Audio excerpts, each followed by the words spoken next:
Well, integrals, antiderivatives, are accumulations. Rate is a derivative, so the integral of the derivative is back to the original function w.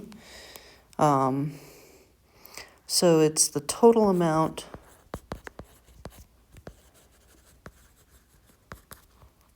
of weight gain, growth. What on earth did that just...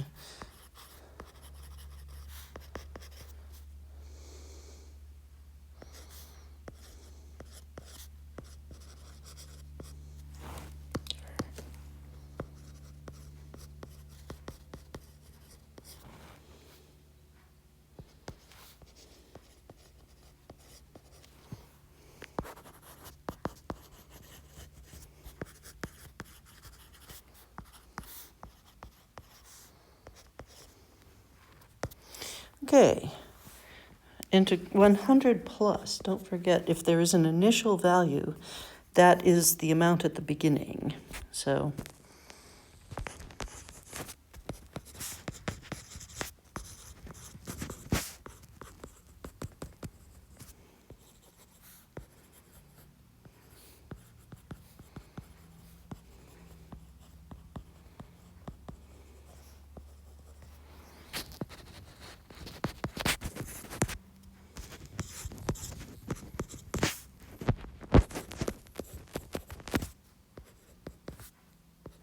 and then 0 to 15 says it's weeks 0 to week 15. So, oops.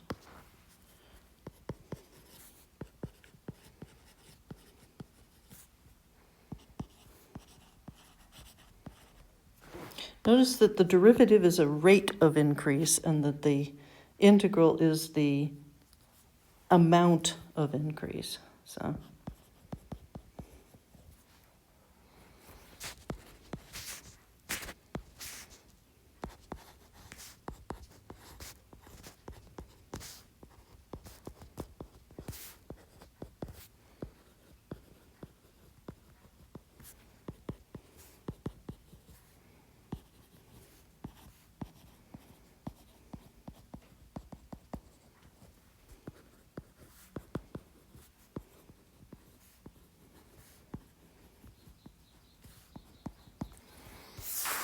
Okay, so I am saying you need to do the antiderivatives yourself. You'll check with f and int, but marginal cost is a rate.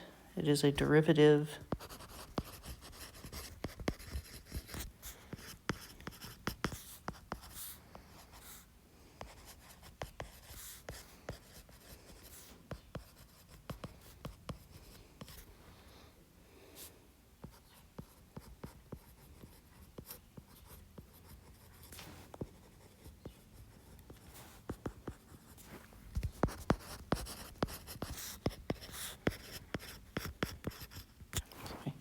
Input is yards, and the output is dollars.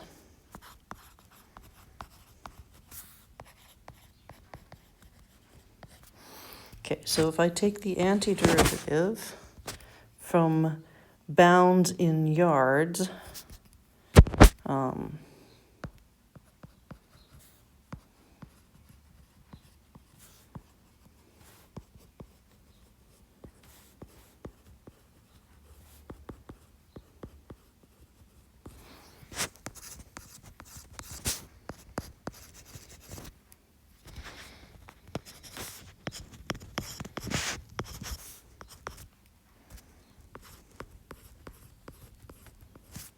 notice there's 5 zeros after the decimal.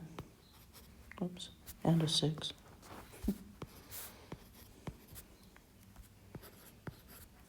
Okay, integral of 3 is 3y.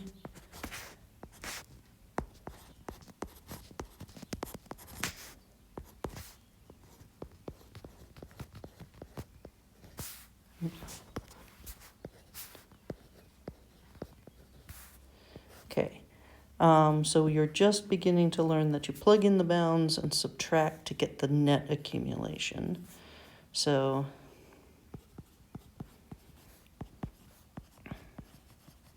the easy way to do this is to type this into your calculator.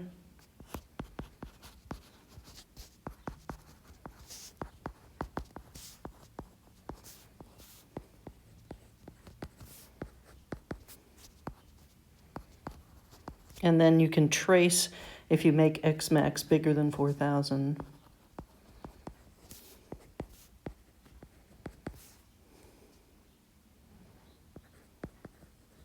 You won't see the graph.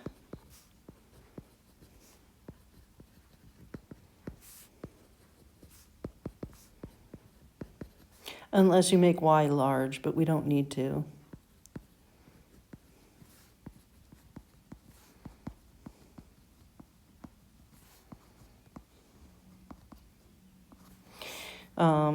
Okay, so plug in 4,000, get 60,000. Plug in trace at 2,000. Get 2,000. Subtract and get 58,000. What does that mean? Increased in cost. So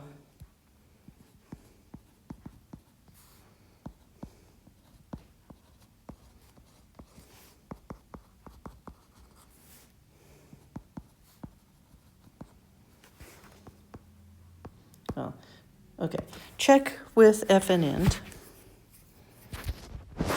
So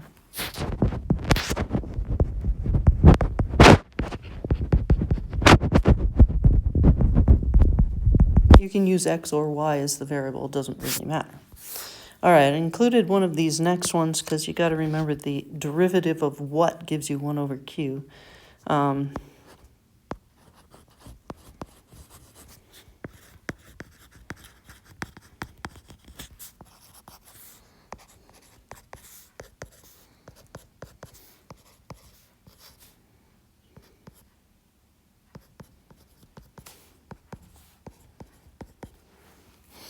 Okay, so remember integrals are derivatives backwards. Got two rules. Do you recognize something as a derivative, and do you can you add one to the exponent? Speaking of which, integral of q is q squared over 2, and then ln q. Evaluating from 1 to 3, I can actually write this one down because it's not as painful as the previous problem.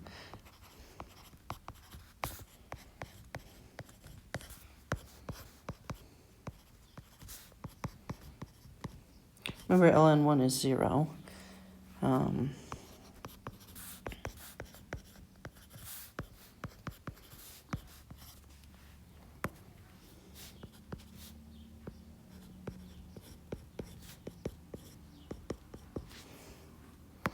Okay, so we have 8 halves, which is 4. And if we turn that into a decimal, we can check it with f and int.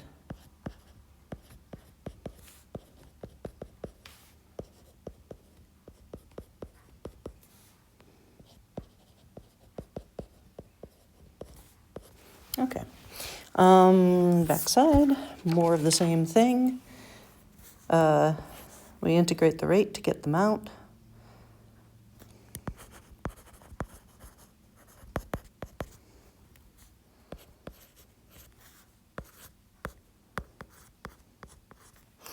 First hour, minute, you're going to have to make this 60 minutes.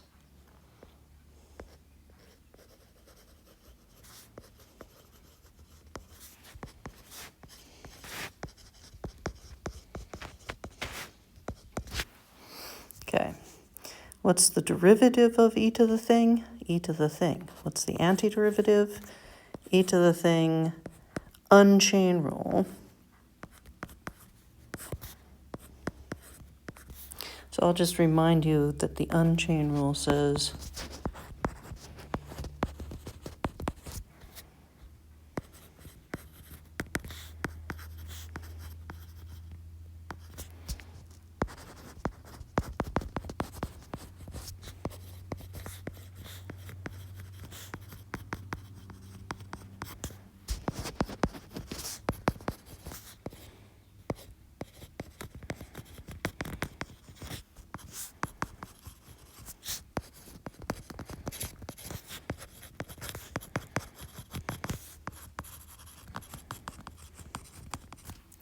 Okay, so we've got bounds. Let's see, 0 to 60.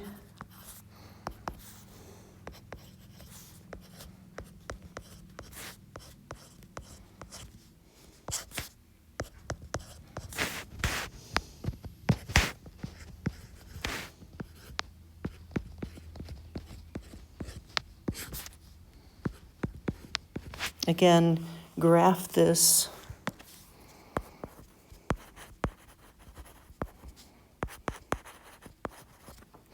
You need to make sure your bounds are bigger than 60, but I think it was 5,000 from the last problem, so that's no problem. So you get negative 5488.116. I like 3 digits. Minus negative 10,000, which is positive 4511.884. Check with F and int. All right. Units. Okay, A is pounds per foot.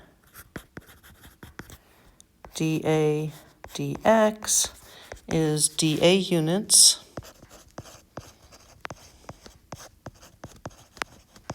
over x units.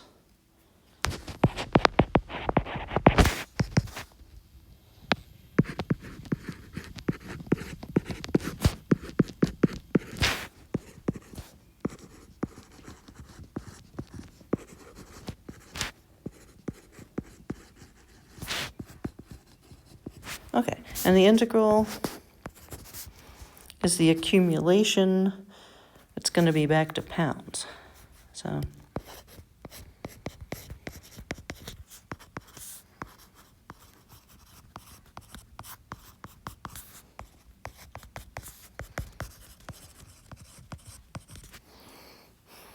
okay, notice that 2 and 8 are input bounds in feet.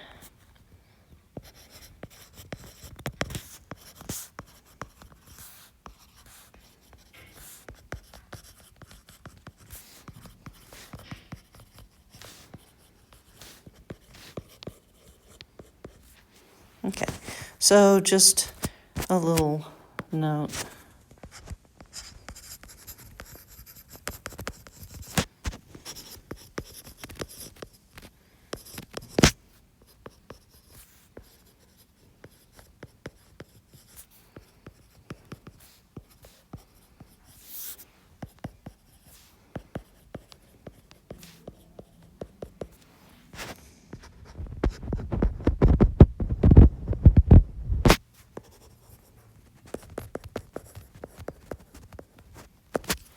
Okay, last, not least. Midpoint rule with 3 subintervals at the end of 1996. So 1990 to 1996, that's 6 years.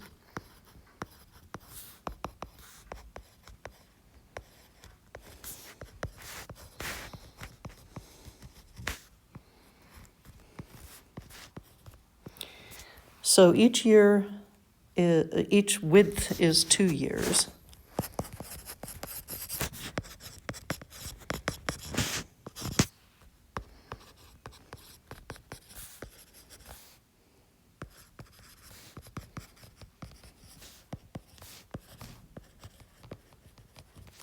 So I'm going to be doing height times width 3 times. Just notice the first interval is the first 2 years.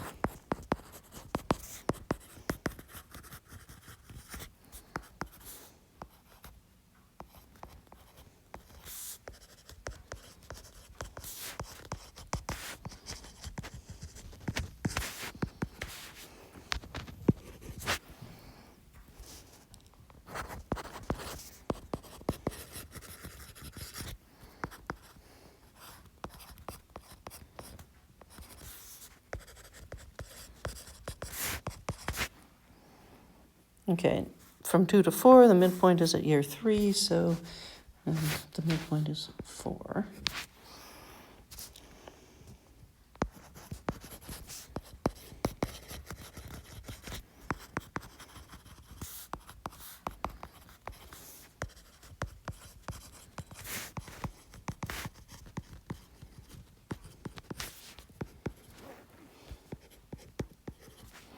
Okay, so we have height times width, 3 times.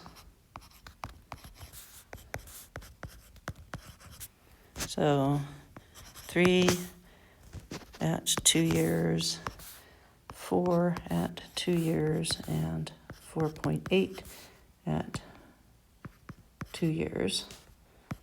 Grand total of 23.6 feet. So you can also sort of imagine it as, okay, 0, 1, 1, 3, 3, 4, and so forth. And you're thinking about the first interval being from 0 to 2, and your midpoint is at 1. So notice the table gives you a lot more information than you actually use.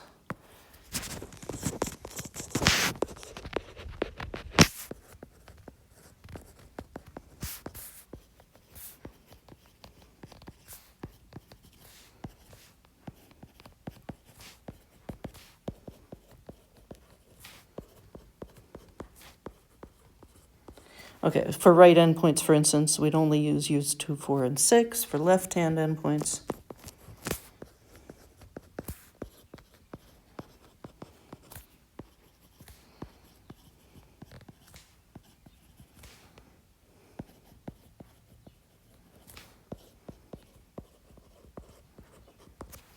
we'd only use 3 out of the 6 unless it said use 6 endpoints. If I had, so for, if I had 6 subintervals, I could do the left or right endpoint, but I wouldn't be able to do the midpoint because I don't know what's in the middle of years 0 to 1.